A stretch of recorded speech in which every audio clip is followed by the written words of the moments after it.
thank you for joining us. Since 2014, I have served as the Senior Advisor to President Daniels for Innovation and Entrepreneurship, part of Johns Hopkins Technology Ventures. And in this capacity, I have the great privilege of taking the products of our immense academic energy of Johns Hopkins and, where possible, helping the ideas become real products and services on the market. Innovation and discovery, of course, have always been the heart of Johns Hopkins. In the last 50 years, we have made dozens of transformative breakthroughs in medicine and beyond.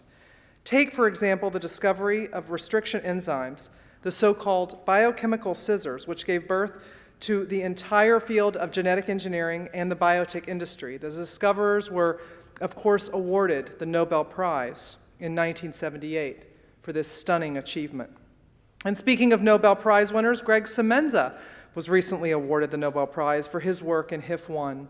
This finding has far-reaching implications in understanding and treating low-oxygen health conditions such as coronary artery disease and tumor growth. Outside of the life sciences realm, Hopkins inventors have made major contributions in the field of surgical robotics and speech and language technology, for example, that drives Amazon's Alexa device, just to name a few. Meanwhile, the commercialization of technology was not always a focus of the university. We didn't necessarily have the infrastructure or celebrate the commercial path and commercial partnerships that could ensure such technologies were widely distributed in society. And in 2014, from a cold start, President Daniels saw an opportunity to build a thoughtful and comprehensive strategy. We convened a committee that toured the country. We visited peers to learn what worked. And of course, that brought us here to the Bay Area and to Boston, but also to emerging ecosystems like Pittsburgh and Austin and St. Louis. The conclusions of that effort were, indeed, we were missing opportunities for impact. And we found that dedicated space, funding, and programming had enabled peer institutions to accelerate discoveries to market. Under President Daniels' leadership, we have since built intentional and institution-wide infrastructure to translate that academic raw material into real products and investable companies.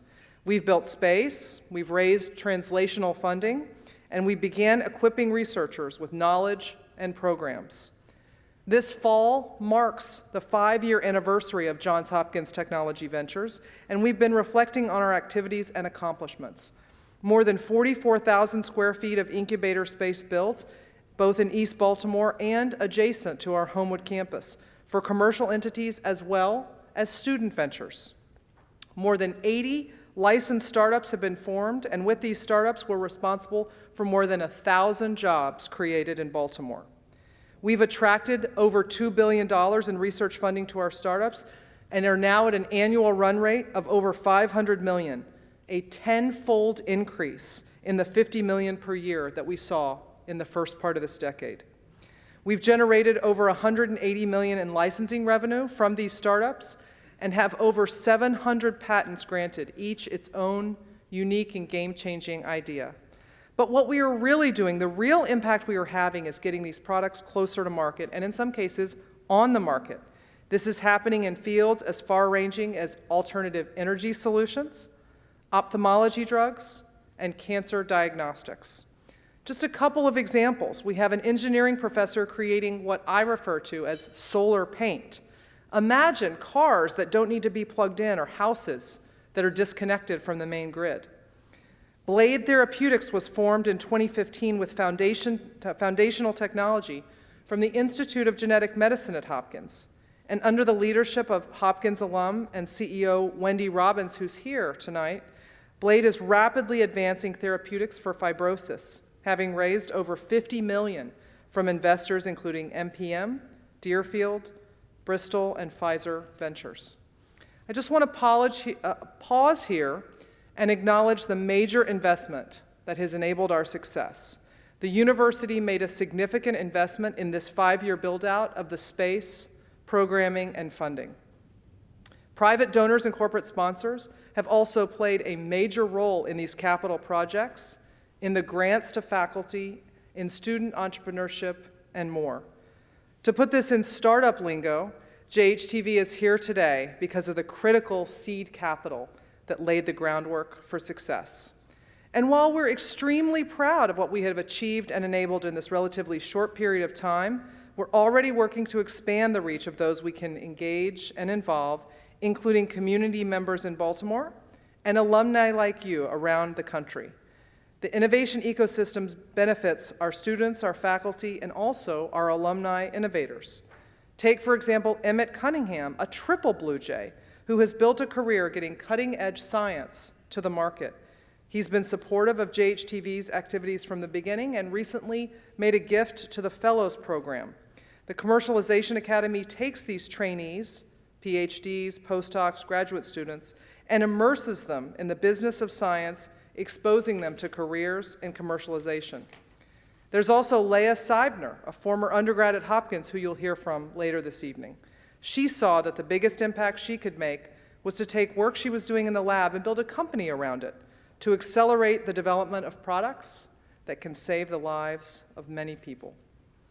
This summer, we launched the Hopkins Founders Pledge program to recognize impact alumni founders like Leah can have through their startups and on the university. We have many alumni today mentoring startup ventures as part of our accelerator program at Fast Forward.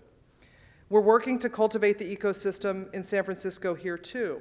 Earlier this month, alumni Blair and Rick Shane hosted a gathering of startup founders for a dinner discussion that allowed founders to receive and share advice. I invite you to reach out to me if you're interested in this exciting work that we're doing, or if you have good news to share about your own entrepreneurial work. I'm now going to turn the program over to President Ron Daniels, who invited me into the fold 6 years ago at this incredible university, and with whom I've had the opportunity to work closely since my arrival at Johns Hopkins. While I'm closest to the profound impact his leadership has had on the innovation ecosystem at Hopkins, Ron's presidency has been transformational across the entire enterprise.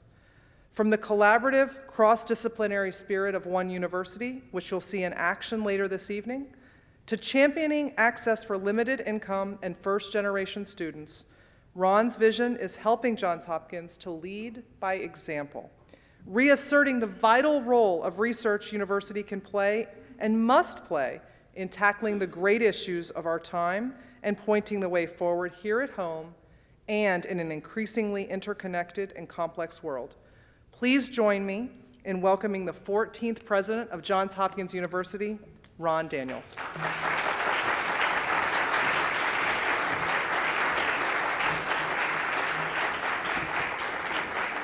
Thank you to all of you for being here this evening. Really, it's great to be with alumni, friends, and supporters of Hopkins in San Francisco. So I think it's fair to say that although the Bay Area is a long way from Baltimore, Johns Hopkins has a connection to the region that can be traced back to our origins. Now, as I'm sure as alums in this audience knows, in the history of Johns Hopkins, our first president, Daniel Coit Gilman, stands as a towering figure. But Johns Hopkins, as some of those folks will also know, was actually Gilman's second stint as the leader of a major university. Because before he came to Baltimore, he served as president of the University of California, Berkeley, just down the road from here. And on November 7th, 1872, he delivered his inaugural address at Berkeley at the First Congregational Church. Despite its unassuming name, this was a place that embodied the spirit of idealism and enterprise, of aspiring and doing that has always distinguished, has always denoted the great California institutions. This church was a place where parishioners served hot meals to people without homes, where scientific lecturers appeared alongside sermons, and where visionaries like John Muir regularly pitched their most ambitious ideas. This is the same spirit, of course, that would one day fuel everything from Warner Brothers to City Light Bookstore to Google to the tech startups of today. A spirit that Gilman hoped would imbue the University of California too. Because in the 1870s, research universities were in fact the scrappy startups. And yet, as sometimes happens with great talent at a startup, Gilman got poached by another fledgling school in Baltimore. It was actually nice to remember there was a time when people went west to east, not the other way around. We are, of course, fortunate that Gilman came to Baltimore because he harnessed some of that California spirit to create Johns Hopkins, which birthed a new model of higher education, the Great American Research University, uniting teaching, research, and service under one institution, and it's a model that's now emulated around the world. Now, in truth, more than ever, our world desperately requires that same spirit of rejuvenation, renewal, and optimism be harnessed not just for technological and scientific improvement, but for social, political, and economic advancement as well. You here in this room know this better than anyone else as the state contends with the devastating effects of raging wildfires that shine a spotlight on multiple institutional and policy failures. Last week, I was reminded yet again of how consuming the climate change issue, and appropriately so, is for our youngest citizens.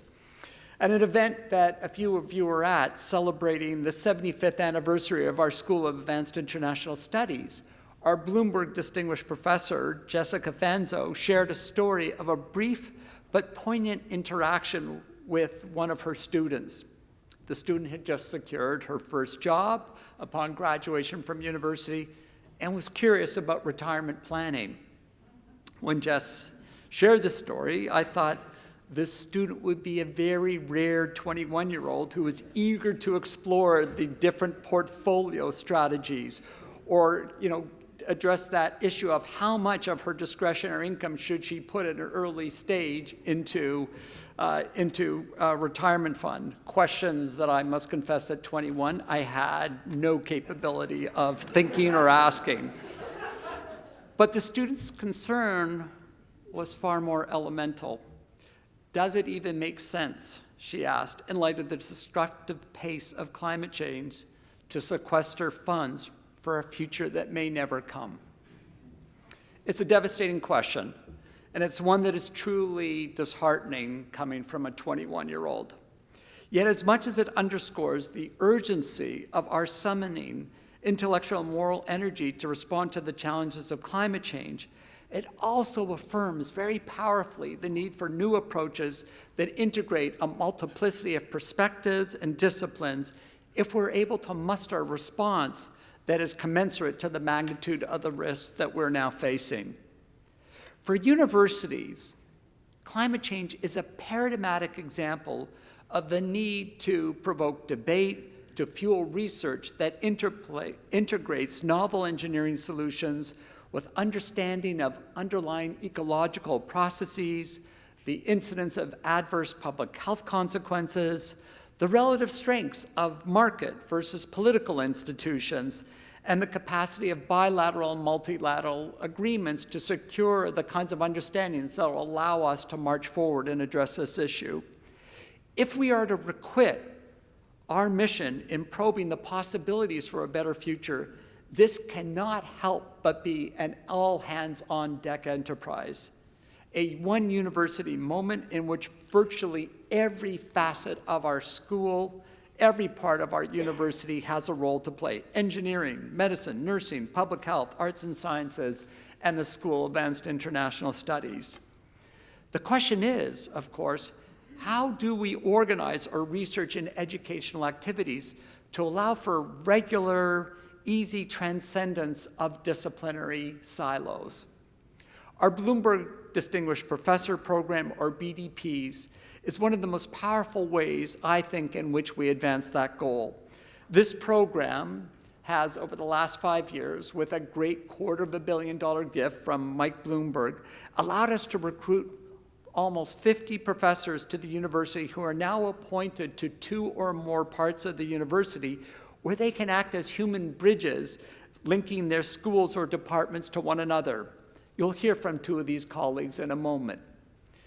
But they're not alone in tackling the grand challenges that we face as a society.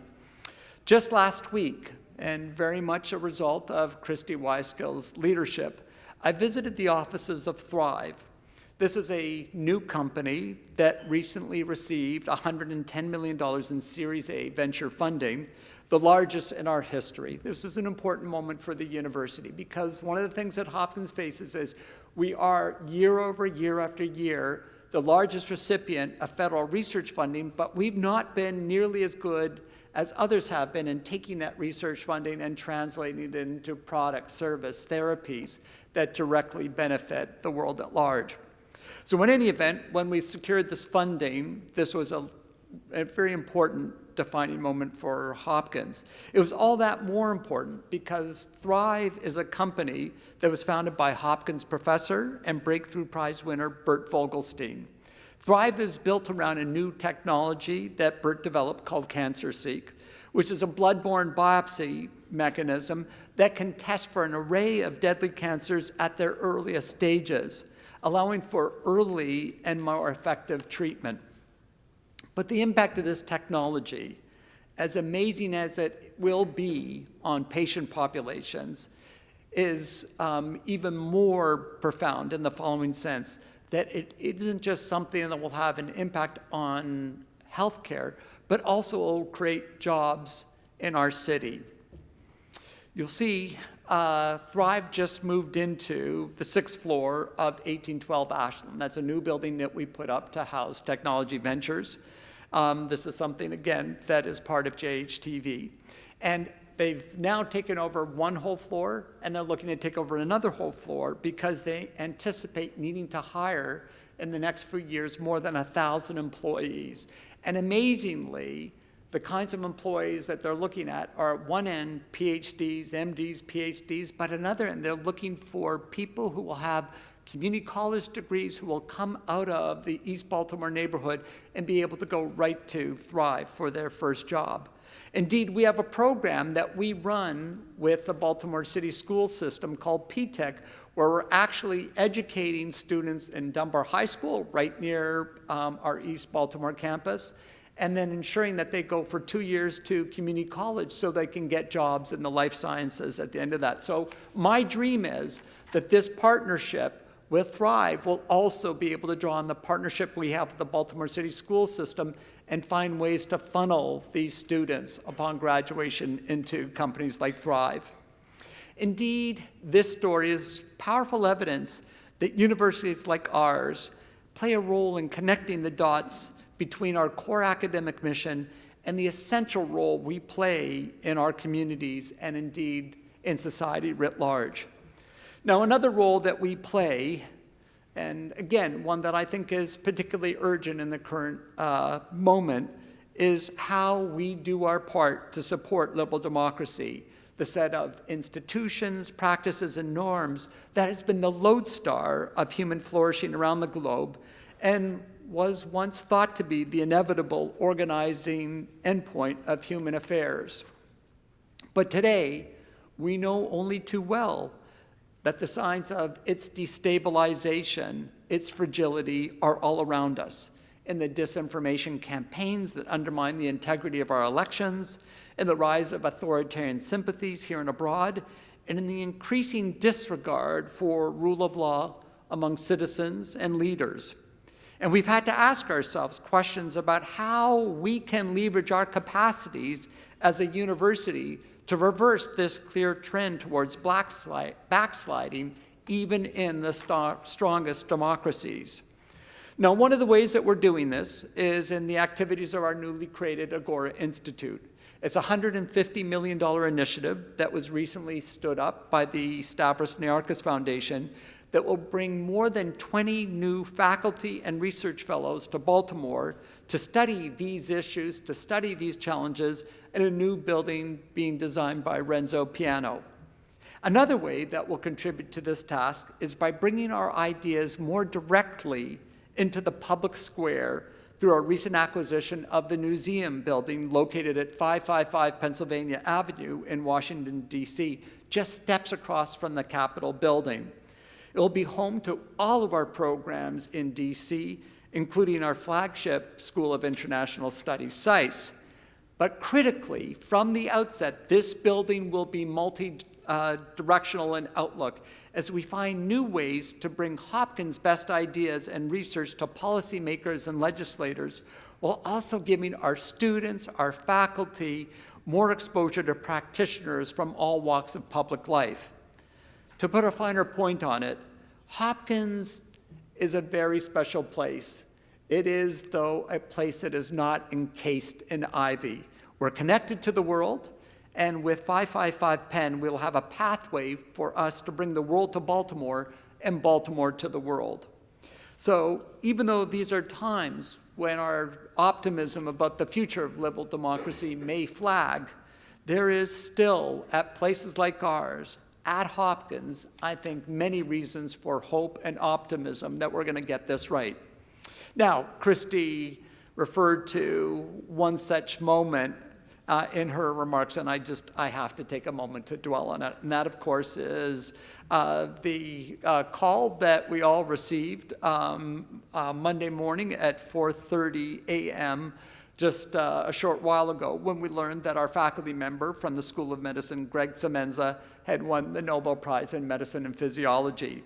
Now, Greg, as Christy said, was being recognized for his landmark discovery of HIF-1, a protein that's critical in regulating oxygen in the body.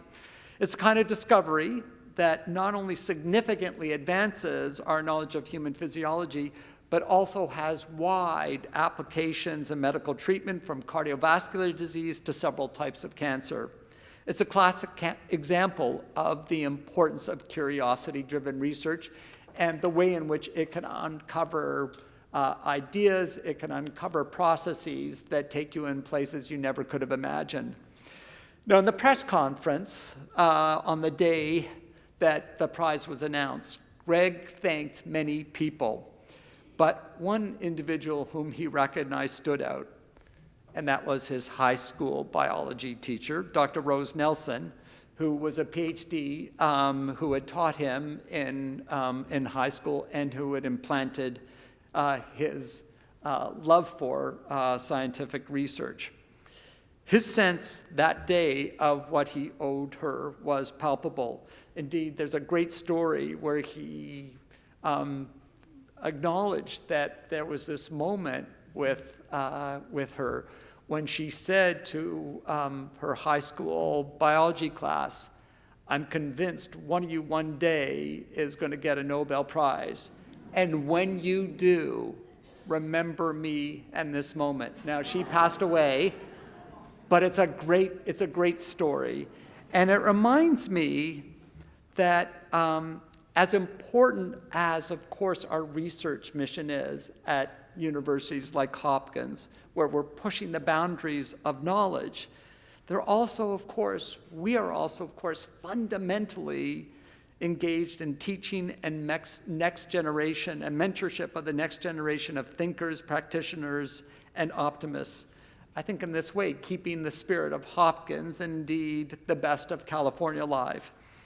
So with that, let me just say thank you for letting us visit you here and for being part of the Hopkins family. There's several of you I've seen who have been at these events before. It's nice to rekindle those ties.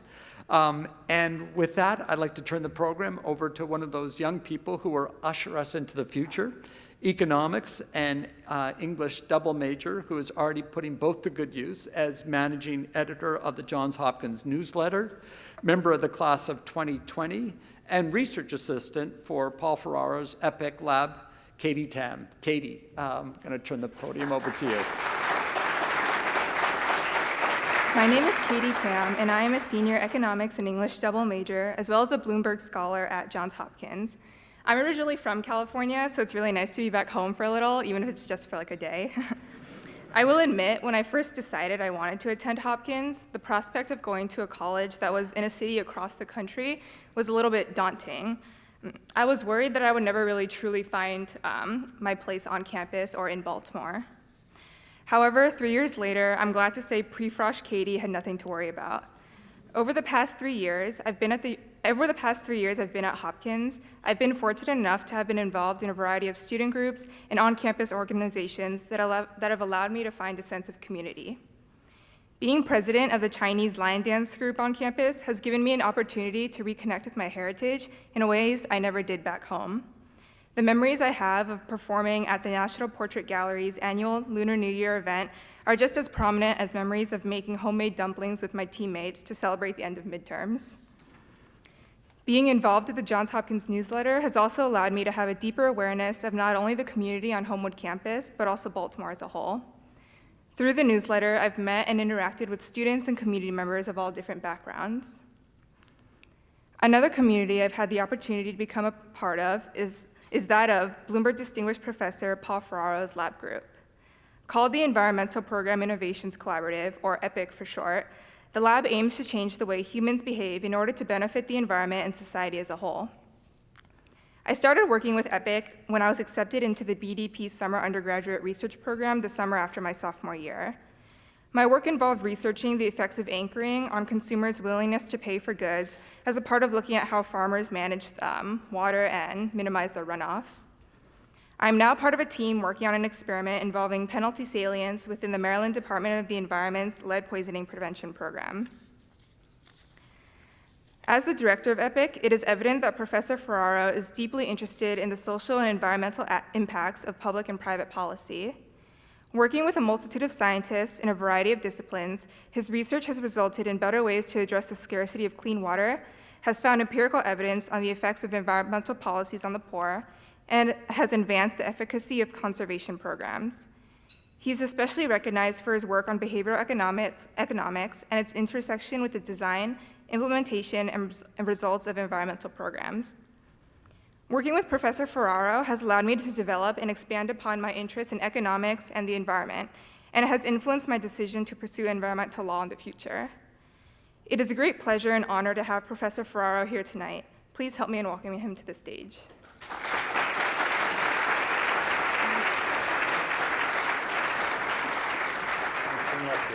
Thanks for that introduction, Katie. Good evening, everybody.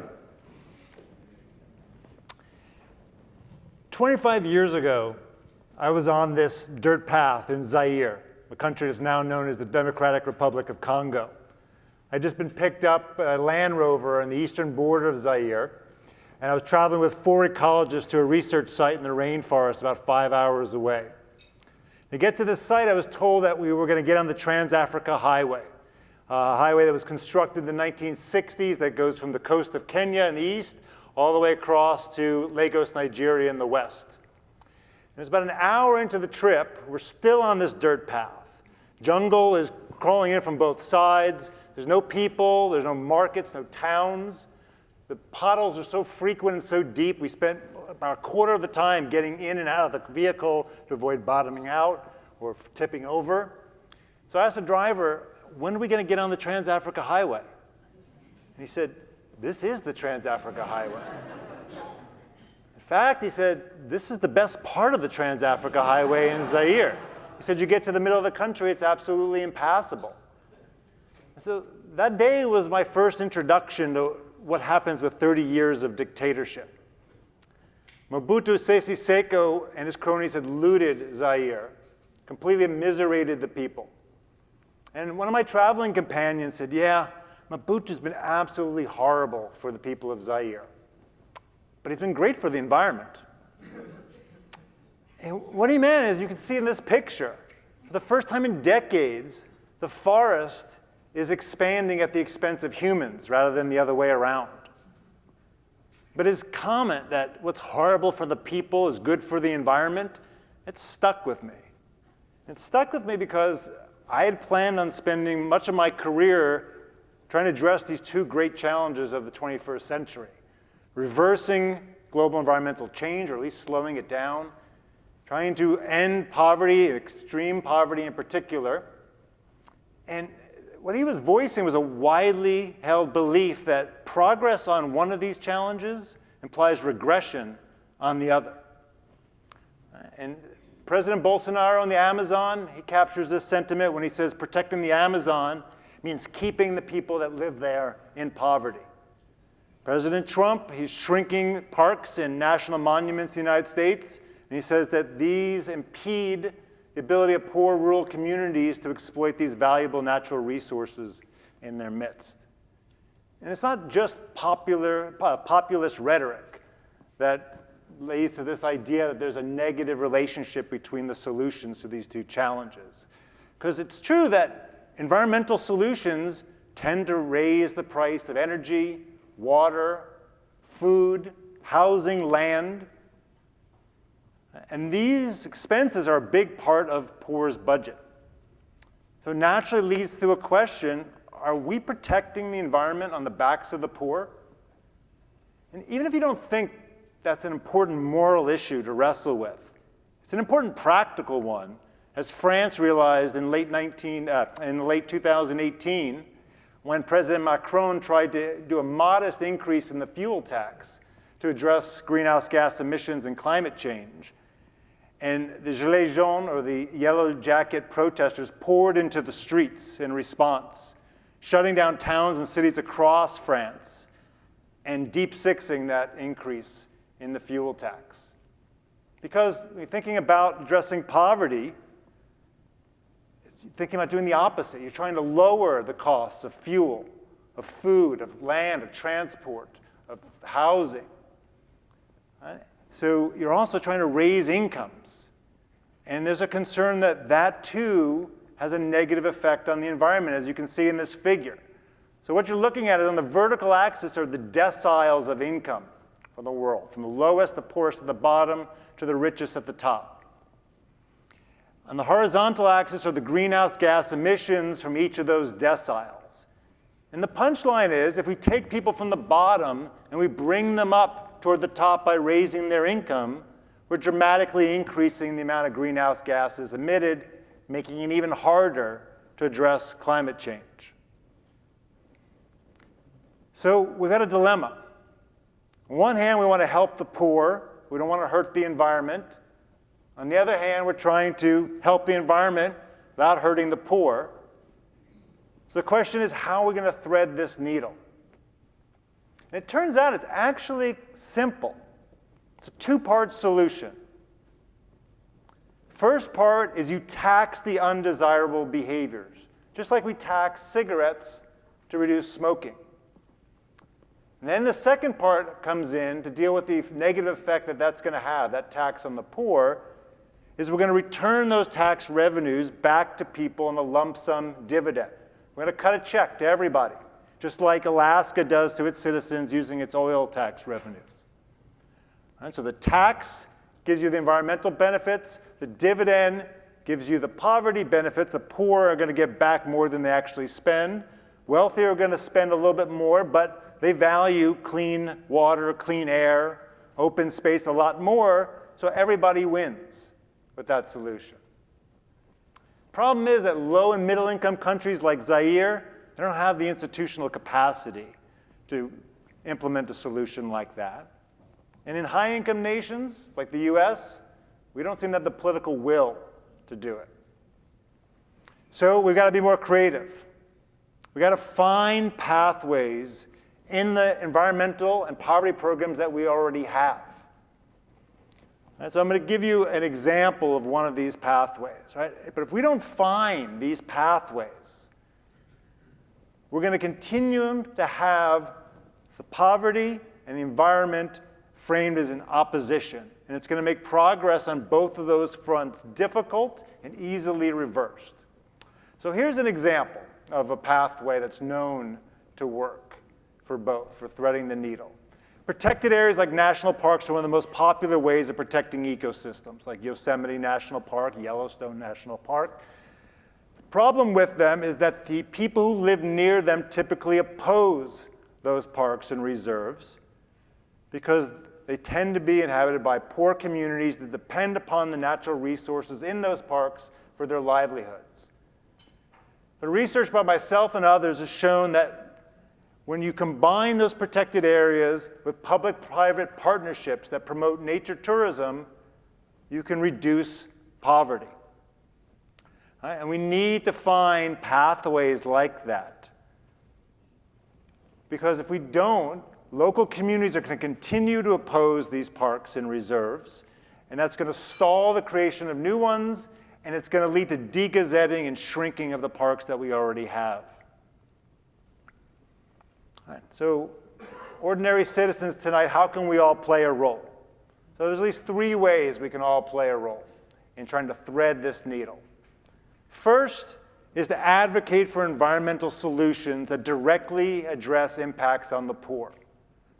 In 2016, Washington had a referendum on the ballot, Initiative 732, that was going to enact a carbon tax and simultaneously reduce sales taxes. It's not a perfect way to thread the needle, but it's a move in the right direction. The referendum lost. We need to do more to advocate for solutions like this. Get these solutions on the ballot, convince our peers that these are good for them, good for the poor, good for the environment. All right. Second is we all need to contribute to creating innovative solutions. All right. We have the data now. We can predict where national parks are likely to reduce poverty and help the environment. It's the yellow areas in this map of Costa Rica.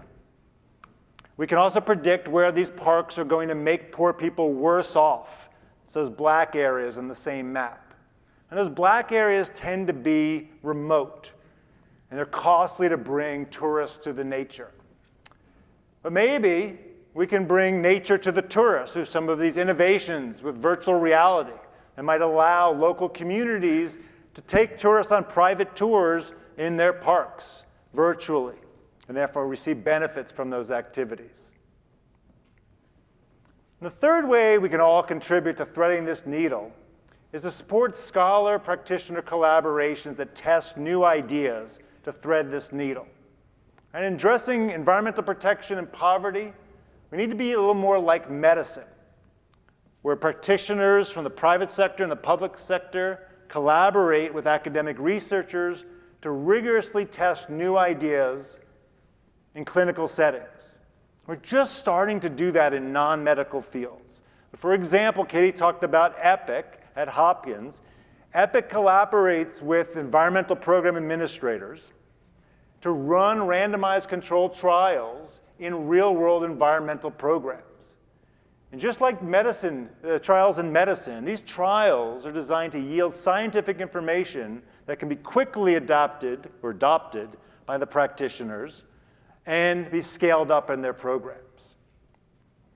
And so with these 3 actions, advocate for institutional change, contribute to innovative solutions, support scholar-practitioner collaborations, we can thread this needle, and we can ensure that we're not going to have to choose between protecting the environment and ending poverty. Thank you for your time.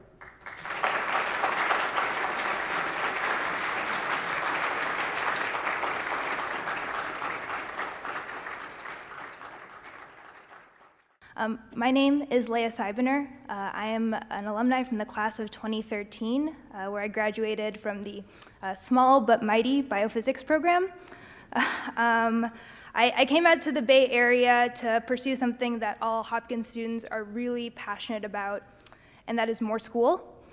I did my PhD at Stanford in the immunology program, and based on some of my research there, I founded a company called 3T Biosciences that's working on identifying novel targets in cancer and then making new therapeutics on those.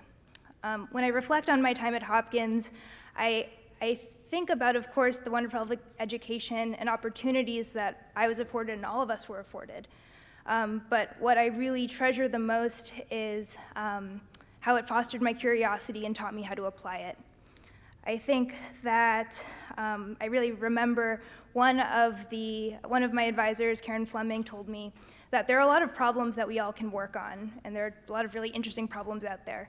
But knowing how to choose what's important and to really go after those with a lot of passion is one of the hardest things to do. And I think we just saw, Professor Ferraro and his work tackling some of the biggest problems that we're facing both economically and environmentally.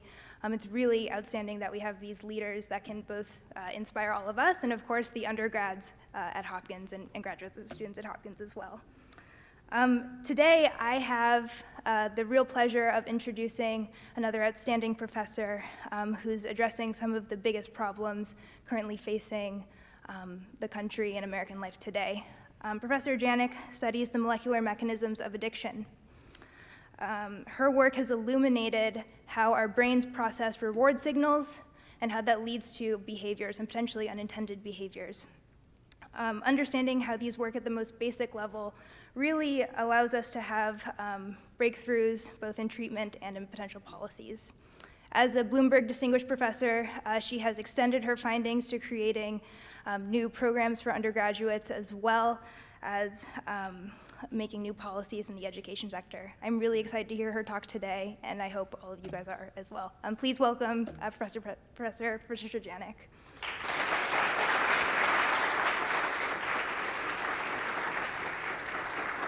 Thanks so much. Thank you. Good evening, everybody. So shortly after we finish up these presentations, many of us will go out there and continue the reception. So I ask you to imagine walking into the reception room, and you might see a table laden with some delicious-looking hors d'oeuvres. So then you have some decisions to make. So will you have the mushroom tart, or maybe the hamburger slider, or maybe you should go for the vegetables?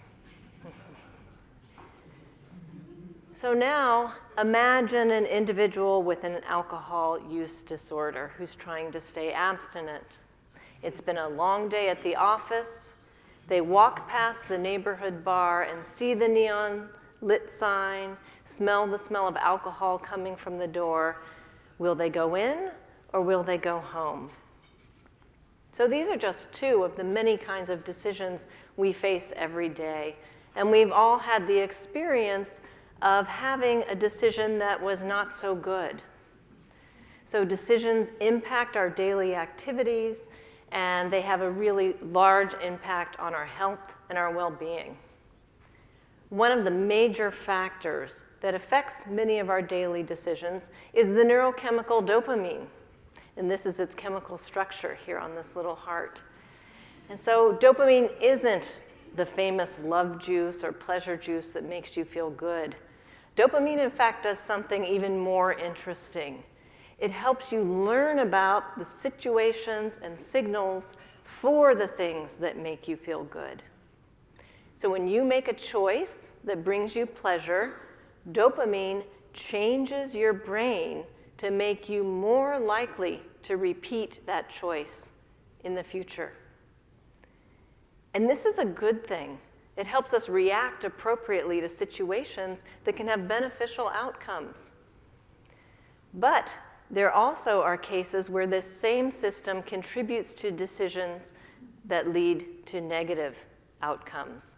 And addiction is one important psychiatric disorder where this is the case.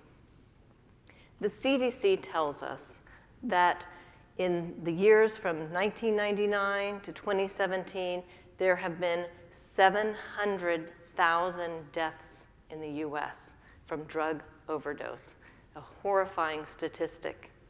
We're now at 70,000 OD deaths per year.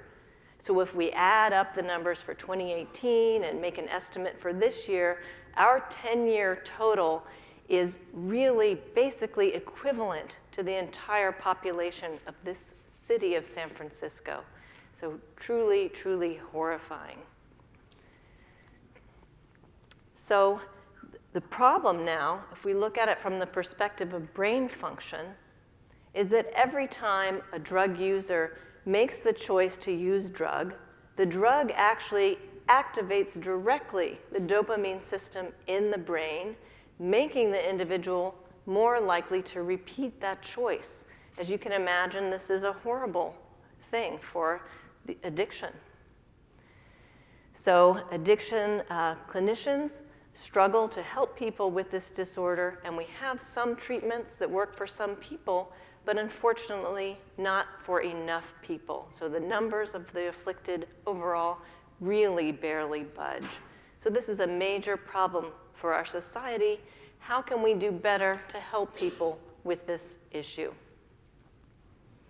So what we would like to do is understand better what's happening in the brain during decision-making processes. We know that dopamine can impact decisions, But we really don't have this mechanistic understanding of how that works. So that's what my lab is interested in at Hopkins. So in proof of concept studies in the lab, we've shown that direct activation of dopamine neurons can cause rats to potently reproduce an action over and over again. In this case, the action is just pressing a lever. But this study and similar types of studies show that dopamine can powerfully shape behavior.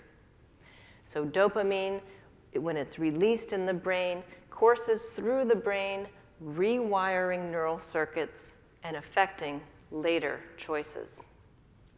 We also know from experiments that when subjects are considering different options, making decisions about what to do, that there are different brain states or patterns of neural activity that can be detected. I'm showing them here in these highlighted regions in these images from a human brain. So the highlighted regions really represent networks of interconnected neurons that are co-activated together. And we can measure these networks of active neurons in the brain of animals in the lab. And each network that's activated corresponds to a different choice. So we can now take these two ideas, these experimental observations, and put them together to address new hypotheses. And so what we would like to do is pair our ability to analyze brain states and our ability to activate dopamine systems in the brain and see if we can impact decision making. So I'll give you an example of how that might work in the lab. So we would seek to measure neural activity patterns when subjects are deciding between options, and then activate brain dopamine systems when we decode the brain state for option 1, but not option 2. So our goal is to strengthen the network that underlies option 1. And so in this way, we can see if dopamine can help us shift the likelihood that the subject will choose option 1 later in the future. So this is an idea, a picture of how we do these kinds of experiments in the lab to get a more mechanistic understanding of what's going on in the brain when we're making decisions, and how does dopamine impact or bias our decision making. So you might wonder, how can we possibly translate things like this to humans? How can we eventually get back to helping the patients that we were talking about earlier? So one way in the future we might do this is use advances in neurotechnologies to interface with the brain and adapt the kinds of approaches that I described. So what we would like to do is increase the likelihood that subjects would make good choices rather than poor choices. This might sound like science fiction, but it's actually the case in medicine that we use neurostimulation, electrodes in the brain, sometimes to treat intractable depression, and very commonly to reduce the symptomology of Parkinson's disease. So what might this look like in the future for an addict who chooses to have either wearable or implantable neurodetection devices to read their brain states? The neural implants, for example, might detect a brain state that's predictive of a poor choice and suppress that state to reduce the likelihood that individuals will make that decision, or vice versa. Detection of positive brain states might lead to brain stimulation to strengthen that state. So you can imagine the positive impact we could have on patients where poor decision making is at the heart of their psychiatric disorder. But we're not really there yet. We're not at the place where we can actually start treating patients in this way. We still have a lot of work ahead of us. We need many more years and months or years, see, it depends on how fast we go or how much funding we get, to test these ideas in the lab and to refine our hypotheses and our approaches before we then move to humans For humans, we need continued advancement in neurotechnologies that interface directly with the brain so we can measure brain activity and stimulate the brain, eventually, hopefully, all non-invasively.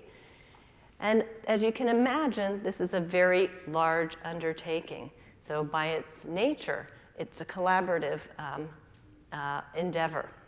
So it will require neuroscientists, engineers, computer scientists, and physicians. And I feel really lucky to be a part of the Hopkins enterprise and to be here as a BDP across the Krieger School and the School of Medicine, because Hopkins has this interdisciplinary expertise in its faculty across all its many schools. And even more significantly, there's a strong collaborative spirit, a spirit of innovation. We heard about that before when we were talking about tech ventures. And you really need that kind of spirit to tackle a problem like this. I do know that the idea of using neurotechnology to change behavior is something we have to think carefully about, especially about constraints on its use. But I ask you to consider it because we really need to think of new approaches to help people whose disorders are intractable and even deadly, such as the case of opioid addiction. Because the truth is, for large numbers of people, the treatments we have currently just aren't cutting it. So if I leave you with one thought today, it would be that we change our thinking around disorders like addiction and open our minds to the possibility of new approaches that we can use to improve decision-making in patients. Thanks very much.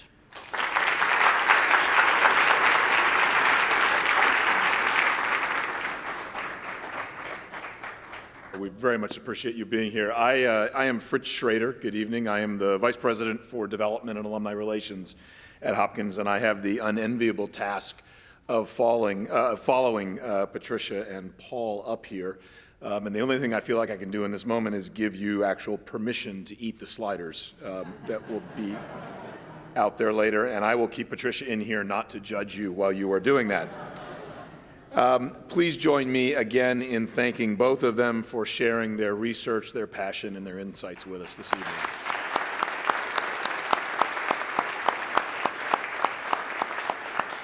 And when you add to that Leah and Katie and their thoughts about their time at Hopkins and the work that they've been doing, it is just a remarkable and wonderful blend.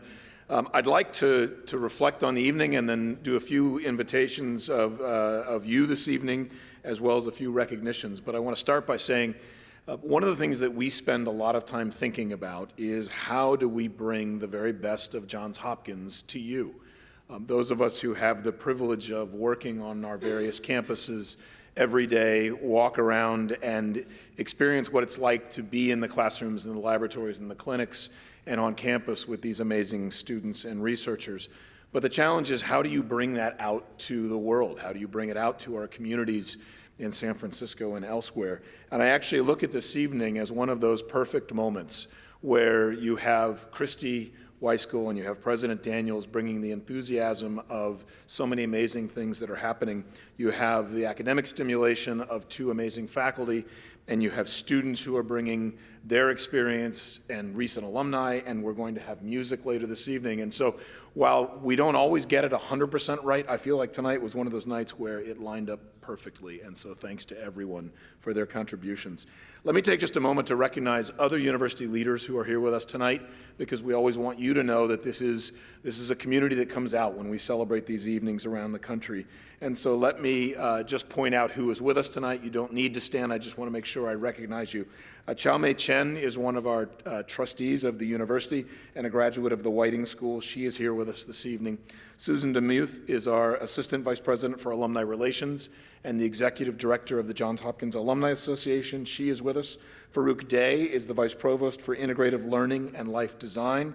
He is with us this evening. Steve Rum, who is the Vice President of Johns Hopkins Medicine for Development and Alumni Relations, is with us this evening. Ed Schlesinger is our Benjamin T. Rome Dean of the Whiting School of Engineering. Winston Tabb, the Sheridan Dean of University Libraries and Museums, and Beverly Wendland, the James B. Knapp Dean of the Zanville Krieger School of Arts and Sciences. So thank you all for being with us as well.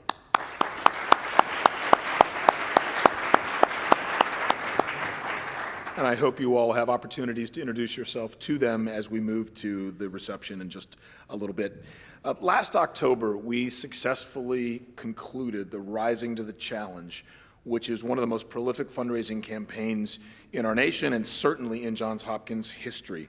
The campaign was historic not just for the total amount that it raised, but for the number of gifts and the number of donors who participated. More than 279,000 donors made gifts in support of the people of Johns Hopkins, the students, the faculty, the clinicians, and the staff who work every day to advance knowledge, to promote health and well-being, and to train the next generation of leaders.